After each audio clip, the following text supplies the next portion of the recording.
말씀 찾도록 하겠습니다. 말씀은 누가복음 6장 43에서 45절 말씀입니다.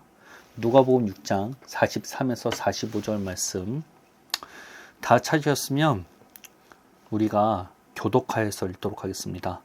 못된 열매 맺는 좋은 나무가 없고 또 좋은 열매 맺는 못된 나무가 없느니라.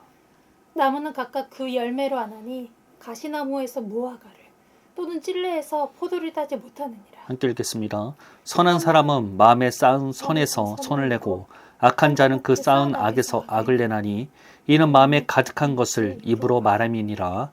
아멘. 오늘 선포하고자 하는 말씀은 좋은 나무만 좋은 열매를 맺을 수 있습니다 라는 제목으로 말씀을 선포하고자 합니다. 오늘 우리가 읽은 본문을 이해하기 위해서는 그 앞에 어떤 사건들이 있었는지를 살펴보는 것이 좋을 것 같습니다. 복음서는 단순히 예수님의 생애를 순차적으로 소개한 것이라고 보기는 어렵습니다. 특히 누가복음은 가장 앞절에서 그 일의 순서대로 이제 이 일을 기록했다고 했지만 단순히 예수님의 일을 순차적으로 기록한 것이 아니라 예수님이 행하신 일들과 가르침을 통해서 어떤 메시지를 주기 위한 목적을 가지고 있다는 것입니다. 즉 누가복음의 그런 순차적인 모든 배치가 의미를 갖고 있는 것으로 간주해야 된다는 것이죠. 이런 부분을 봤을 때 오늘 우리가 읽은 본문은 누가복음 6장 1절부터 연결시켜서 읽어 나가야 이해하는 데 더 좋다는 것입니다. 누가복음 6장 1절에서는 안식일 논쟁이 시작되게 됩니다. 그런데 같은 주제의 사건을 두 번 연속 소개하게 됩니다. 그 이유가 무엇일까요? 이 안식일 논쟁을 통해서 주고자 하는 메시지를 강조하고 싶은 것입니다.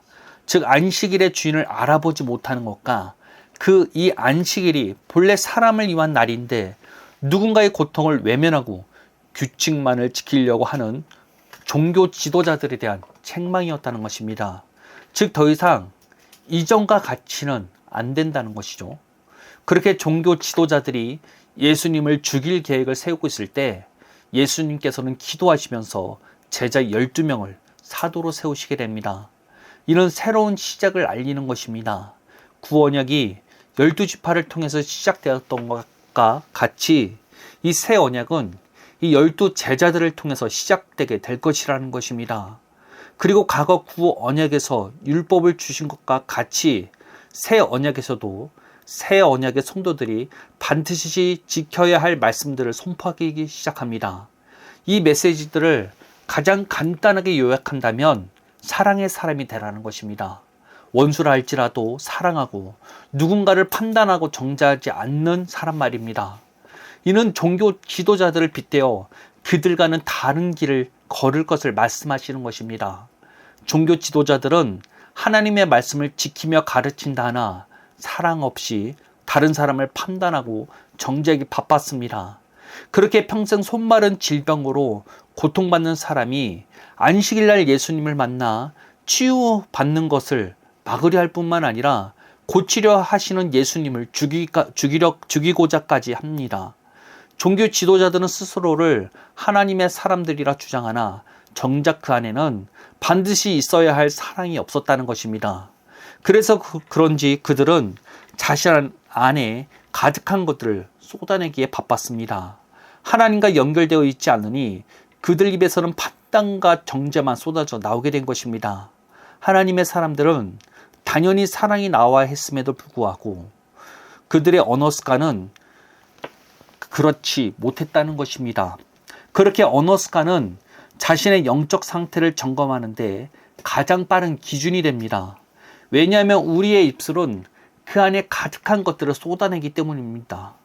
누군가를 판단하고 정죄하며 미워하는 것은 그 안에 판단과 정죄가 가득하니 쏟아내는 것뿐이라는 것입니다. 그런데 오늘 본문은 못된 나무는 좋은 열매를 맺을 수 없으며 좋은 나무 역시 못된 열매를 맺을 수 없다고 말합니다. 좋은 나무만이 좋은 열매를 맺을 수 있다는 것입니다. 그것은 종교 지도자들이 하나님께서 기대하시는 좋은 나무 자체가 아니라는 말이 되기도 합니다. 그들이 못된 나무이니 못된 열매만 맺을 뿐이라는 것입니다. 이것이 곧 구언약의 한계였습니다. 종교 지도자들은 그 당시 유대교 안에서 가장 거룩하다고 불리우는 사람들이었습니다.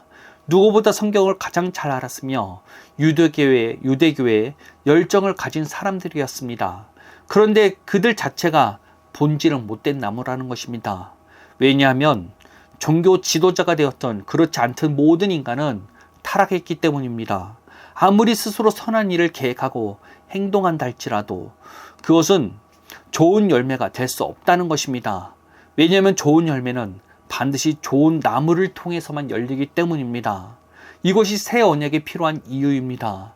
새 언약은 우리를 다시 새롭게 태어나게 해서 하나님과 함께하는 사람을 만들도록 하는 것이 목적을 가지고 있습니다.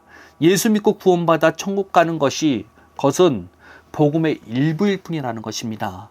진짜 복음은 하나님의 통치와 다스림이 지금 여기 안에서 우리 안에 시작되었음을 선포하는 것입니다. 우리가 다시 하나님 안에서 지금 여기에서 안식을 누리게 되는 것입니다. 이 모든 것은 새롭게 태어난 자만이 좋은 나무만이 누릴 수 있는 것이며 취할 수 있는 것이라는 것입니다.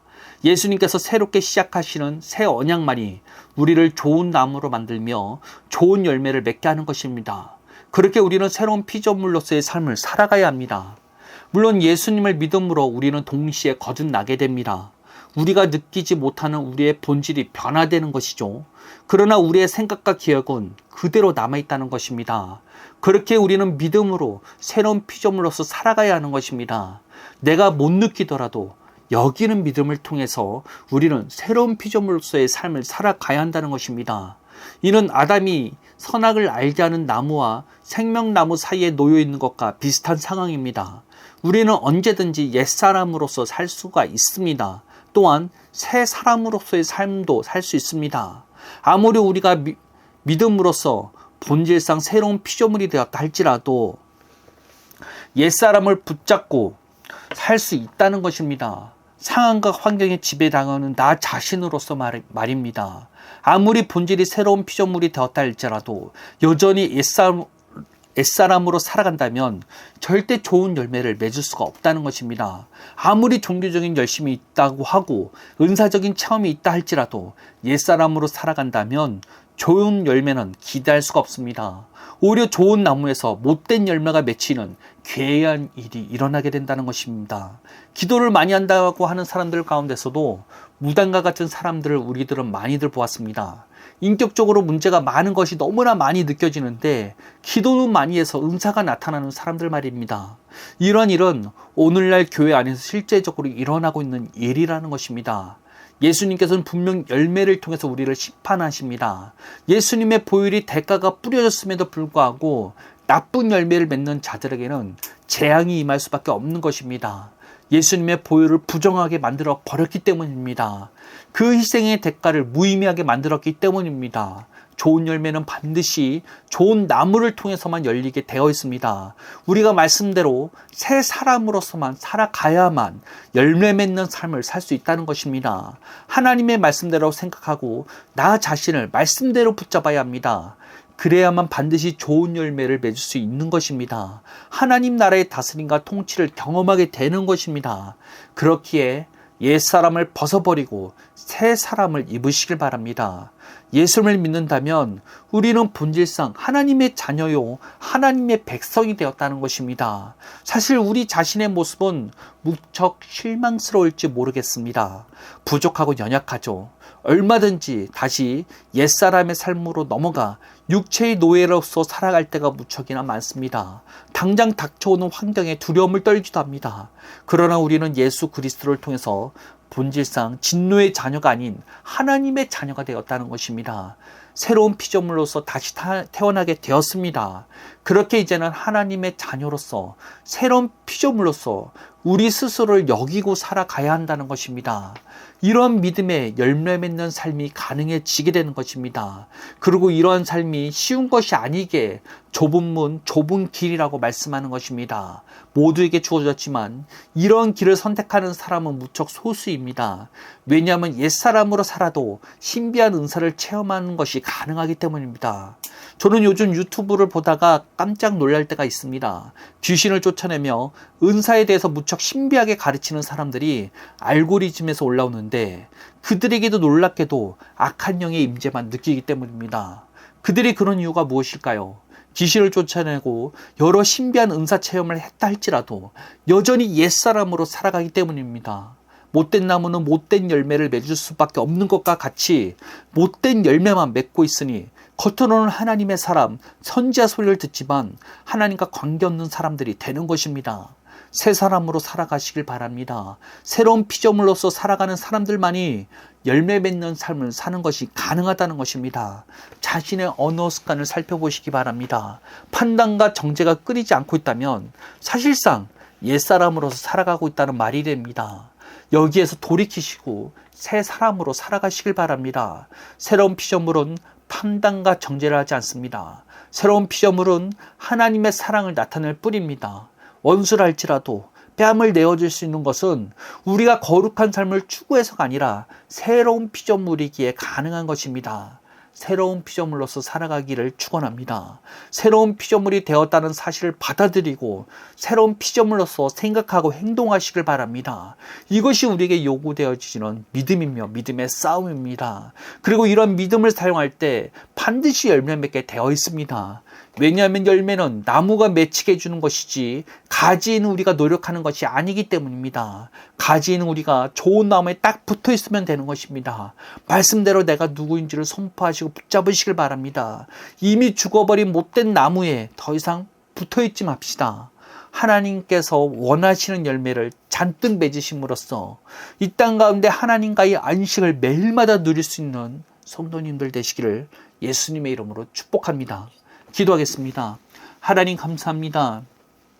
우리는 예수 그리스도를 통해서 새로운 피조물이에요. 하나님의 자녀가 되었습니다. 우리가 이제는 믿음으로써 하나님의 말씀대로 생각하며 말씀대로 행동하겠습니다. 하나님, 우리가 늘 주님의 말씀을 먹으며 그 말씀을 통해서 이제는 날마다 열매 맺는 우리를 되게 하여 주옵소서. 새로운 피조물로서 살아가게 하여 주옵소서. 우리가 우리의 진정한 본질이 무엇인지를 놓치지 않는 우리를 되게 원합니다.